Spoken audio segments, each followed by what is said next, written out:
Oh, hello. Welcome to Tweed's Garage, where I'd like to introduce you to a new member of staff to the garage. This is Bodica, or Boadicea, depending on when you went to school. She's a 280T Boxford lathe, and originally 3-phase, but I've converted it to single phase. So come on, I'll give you a little tour and show you what I've done to get it running. And I've magically changed like Mr. Ben. So this is it, my Boxford 280T lathe, which you might see in some of my videos when I'm working on stuff. So I thought I'd give you a little tour of it, a little guided tour. So vital statistics are, for those that are interested, centre height is 145 millimeters. Between centres, so from here to here, maximum capacity is 500 millimeters or 20 inches for your good old Americans out there. Spindle bore, it takes 48 millimeters or 1/7/8. I am reading this off a board underneath. She's got 6 speeds on a standard gearing setting, but you can change the gearing, so it's fairly, you know, quite a wide range of speeds for your travels. It takes 1/2 inch tooling, which is normally a standard 1/2 inch steel, but I have found that it will take a 16 millimeter tungsten carbide insert tools, just fit in there quite snugly. So, you know, it's all about rigidity in this game, and that makes it, you know, the bigger you can get in there, the better. So yeah, what else we got? Number 3 Morse tapers in here and here. You need an adapter in here. It did come with it. And lead screw is 25 millimeters, 1 inch at a 6 millimeter pitch on this machine, because it's a metric machine. On an imperial machine, they did do an imperial threading as well, so it would be a different pitch. And what else have we got? So its capacity is 11 inches or 280 millimeters maximum travel over the slides and over the saddle. It's got little wings here, so over there, and then over the middle it's 7 millimeters or 177 millimeters, and its maximum capacity over the ways, if you were pushed, is 12 inches or 300 millimeters over here. So if you're working here, but that's sort of maxing it out. So it's got a 1 horsepower 3-phase motor on it, and I've only got single phase here. And I spoke to a chap on Inverter Drive Supermarket called Peter, who talked me through the process of how to rewire the motor on this. It had a little plate on the back of it, and I'm not sure which way it is, but it's either sort of wired as a star motor, and you need to wire it as a delta motor. I just put some pictures of that up, and then I rewired it, put it back in, and then from them I purchased this OptiDrive, Invertech OptiDrive unit. It's an IP66, which means it can go outside. It was a little bit more than the sort of open drives you can get, but you never know what's going to happen. Occasionally the roof leaks, or a bit of water ingress, so it's weatherproof. So yeah, allegedly you can put these outside and run these outside. So worth spending. It wasn't a huge amount of money, but it was worth getting. And it's tidy as well. All the wires are through glands, and there's no way they can get tugged and knocked. So it's all nice and secure. And the other thing that needed doing was it needed rewiring in here behind the control panel. In here was it was all controlled by relays and contactors, and yeah, there was a lot in there, and it's all sort of over in that big box over there, just in case somebody wants to, for some mad reason, change it back again. So it's got a DIN rail there, so I managed to clip on the inline fuse, and then basically there's not a lot of wiring. It's just your control wires coming in and going out to the OptiDrive unit. And the other thing is I have all the interlocks still running through the unit, so they still work. So if you open the door, it stops. If you take the shield up, it will stop. It works on the button, but it's not a, you have to hold that in to stop it because it's sprung loaded. And yeah, if you take this lid, well, you can't take this lid off because the switch locks on the front here, so you can't remove it when power's on. So you can control the lathe once you've set it up from the OptiDrive unit, from the controls on the front, and a lot of people do. They normally mount it, you know, closer towards the front of the machine, but it's a big unit. It mounts on the wall nicely out of the way. It's not going to get damaged over there. And I wanted to keep the original functionality on the front of the machine, so it's easy to get to and easy to adjust. You don't have to reach across the machine to change any of the settings. So we have your power isolator switch there where it was originally. We've got the on knob there. We've got the directional change knob there. This was the off button, but is now the speed controller. And then this function I added, it was for lubrication, but there's no pump on here, no tank. It's never been fitted, so it was just a spare button. So I've turned it into a jog function, which is really handy, especially if you're setting up work, or if you're thread cutting and you can't disengage the half nuts. It's brilliant, works really well. So yeah, give you a quick demonstration.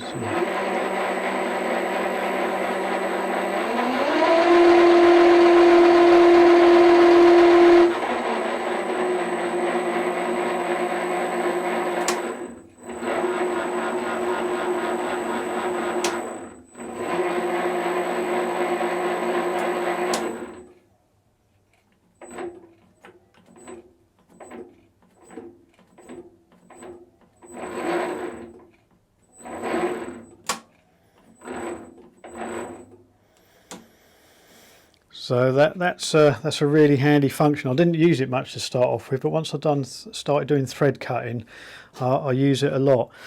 So what else have you got on the front? You've got your speed selectors, so it's variable on each speed selection, and you've got 65 to 1500 RPM, six settings, and they're set by you push them in and then release them on the setting you want.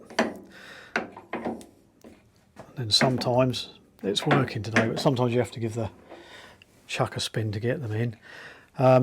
You've got direction of travel for your lead screw, so forward reversal not running at all, and then your speed settings for your lead screw, and then those are your different speeds. You've got six speeds on standard gearing, and then it doesn't have, because it's a training lathe, it doesn't have the screw cutting gearbox.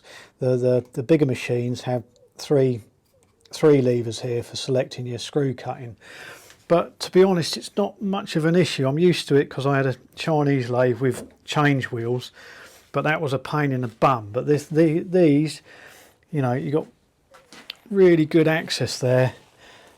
You can get onto the side. It's really easy to see, and being an English lathe, all the gears are really nicely machined, and they come on and go off really nicely. No burrs on them. My Chinese lathe, I think I used to have to put a washer under a spacer down here because the length of the shaft wasn't long enough, so it used to bind up. You know, just stuff like that. Yeah, so there it is, and then you've got your cross feed and your saddle feed. Let's switch it on.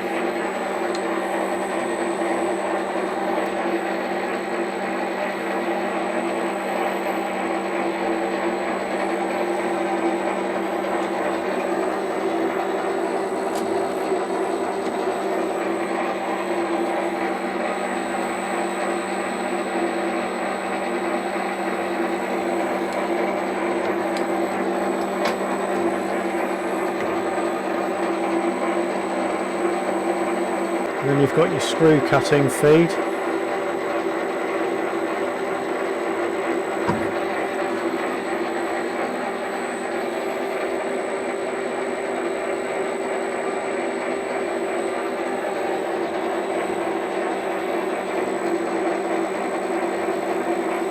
So it also came with 11-inch faceplate, drive plate,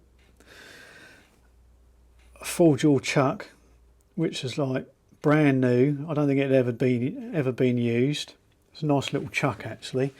An adapter for the spindle to take it down to Morse 3 taper, live centre, dead centre, or travelling centre, dead centre, and a Jacobs chuck. Come with another set of jaws for the 3-jaw, external jaws, and came with most of the change wheels. It was missing 3, but it sort of, you managed to be able to cut most threads. But I did order the 96, which does crop up on your feed speeds there, and I did need it the other day for a imperial thread actually. I think it was 18 threads per inch, so I was lucky that I got hold of it. Got it from Boxford. Unfortunately, they've got them in stock. They didn't have the other 2 in stock. The guy that cuts their gears has retired, so what they've got there is what's left. Yeah, tragically they didn't get him to train somebody up before he retired, but that seems to be the way of the world nowadays. So yes, so I can pretty much cut quite a big range of screw threads. So there's all those on the imperial side, and then all those on the metric, apart from about 2. I can't remember which 2 changeables I haven't got, but they're quite odd ones, so hopefully I'll never need them. But there is a guy on eBay, that good old eBay, who does nylon cut versions of these gears, and they're a lot cheaper than the metal ones.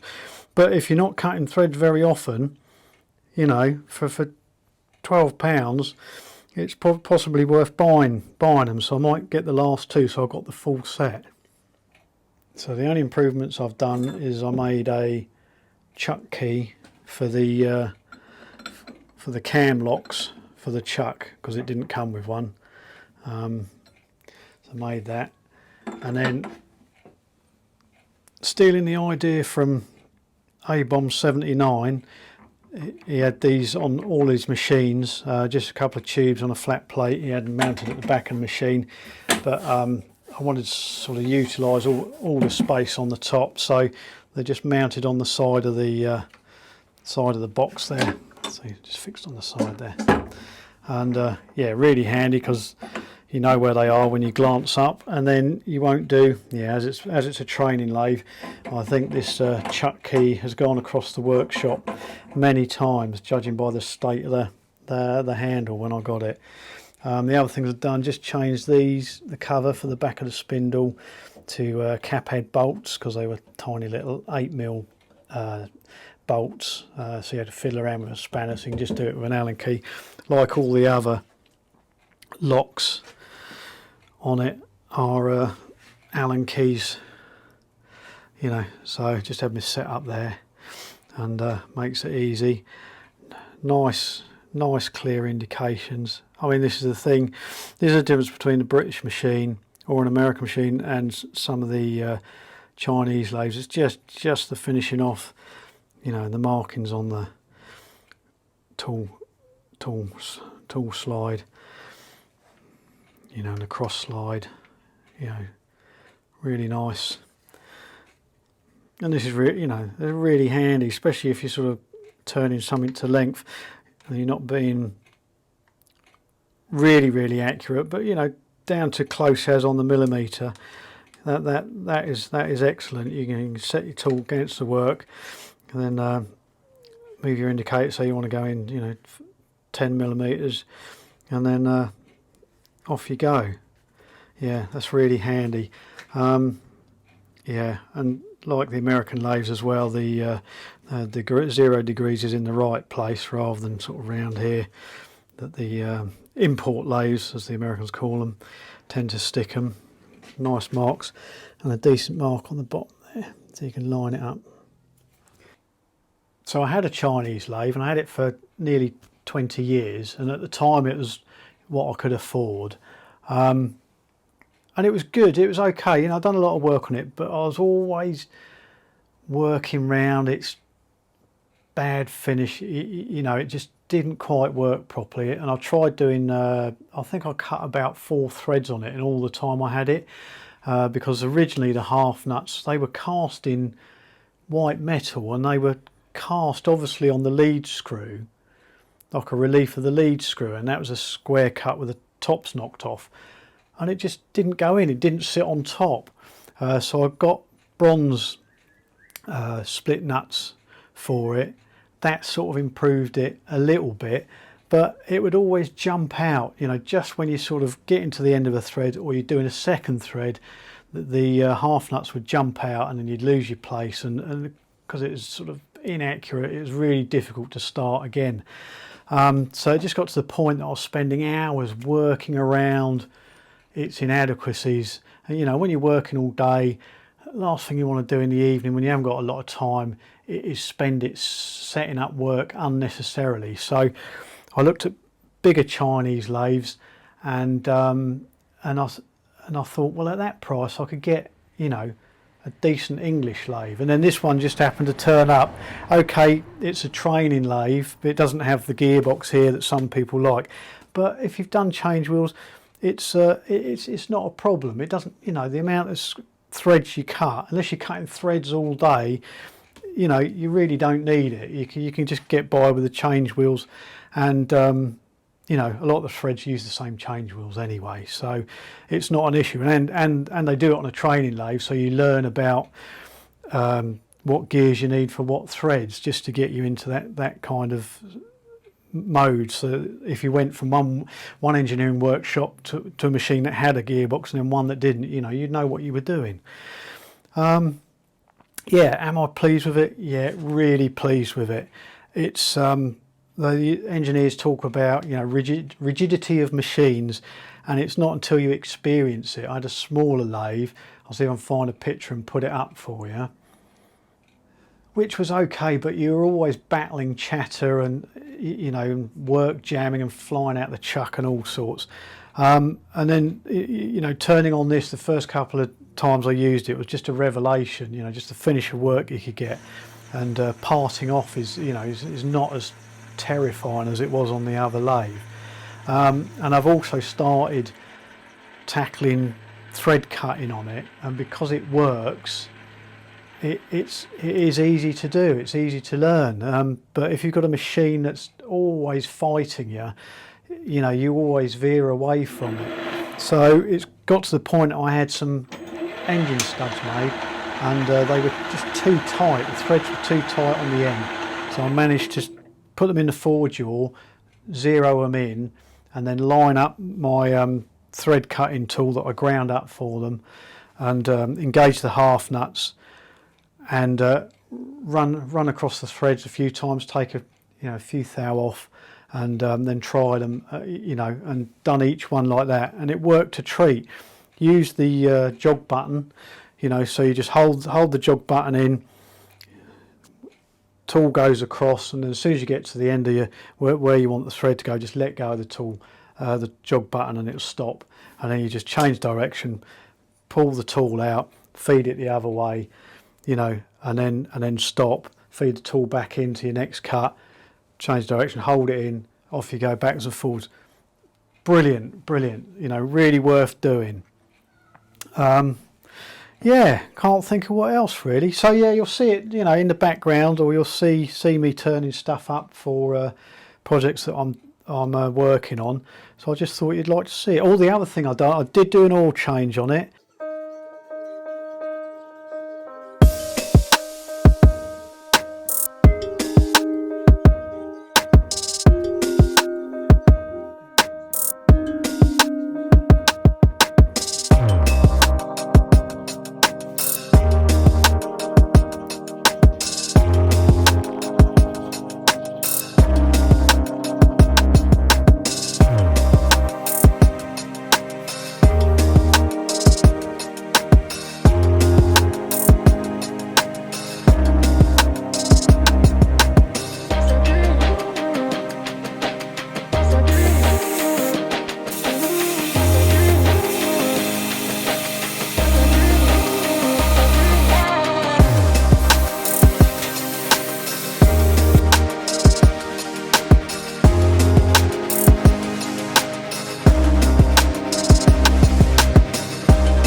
Yeah, so you may have noticed I found a shear pin in the oil in a couple of pieces. I suspect what happened is, judging by the drive plate, the pin's knocked over at an angle slightly. I suspect some student crashed the pin into the tool post or something and sheared the pin off in the gearbox. But that's what they're there for. That's what they're designed for. So it's had a new pin. All is well with the weld, but it was in the bottom of the gearbox. Not too much swarf, as you can see. I cleaned it all out, topped it all back up again, and gradually, as it sort of the oil run round, it sort of run a lot smoother. So yeah, it needed doing. So when I was looking at lathes, I was looking for information on older lathes. There's this website here, www.lathes.co.uk, run by Tony Griffiths, and it is a gold mine of information on old machines, lathes, milling machines, all sorts of machines, and they're not just English ones, Germans, Americans, and some of the Taiwanese. So if you are looking at a machine, you know, and you want to find out about it, go and have a look there. It's got, you know, vast information on different machines there.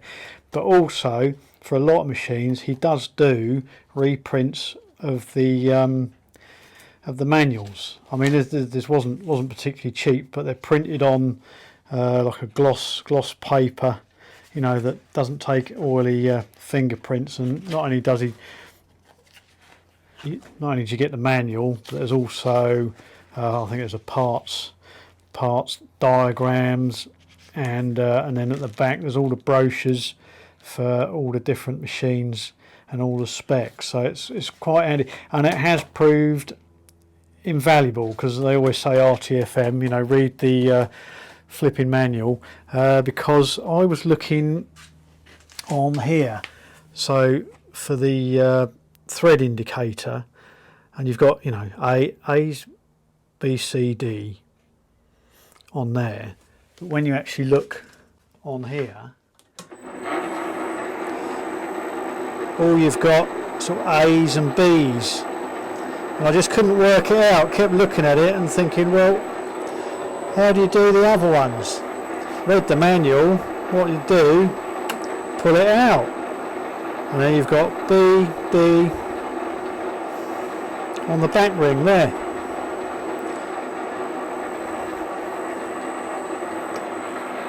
Any more improvements? Well, I would like to get hold of a travelling and a fixed steady for this machine, but they're quite rare and they're really expensive.